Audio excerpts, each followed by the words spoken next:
તો મોરબી ઝુલતા પુલ દુર્ઘટનાની કાર્યવાહીને લઈને વકીલે સ્પષ્ટતા કરી છે। સરકારી વકીલ વિજયસિંહ જાનીએ પત્રકાર પરિષદ કરી હતી। ન્યાયિક કાર્યવાહીને લઈને જિલ્લા સરકારી વકીલે સ્પષ્ટતા કરી કે ઝુલતા પુલ ટ્રેજડી વિક્ટિમ એસોસિએશનની વધુ તપાસની અરજી, આઈપીસી કલમ 302 નો ઉમેરો કરવા માટે પણ એસોસિએશનની અરજી છે।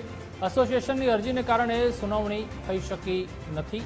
અરજીની સુનાવણી થાય તો કેસમાં ચાર્જ ફ્રેમ થાય, કેસ આગળ ચાલે। અત્યાર સુધીમાં 43 મુદતોમાં કેસ ચાલ્યો છે તેવું સરકારી વકીલે જણાવ્યું।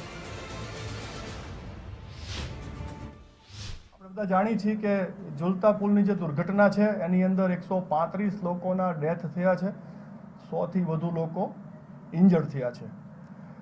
તો આખી તપાસ પોલીસે પૂરી કરી અને ચાર્જશીટ જે છે એ નામદાર કોર્ટમાં રજૂ કરવામાં આવ્યું। ચાર્જશીટ જે છે એ તારીખ 23/1/23ના રોજ રજૂ થયું છે। 23/1/2023 ચાર્જશીટ રજૂ થઈ ગયું છે।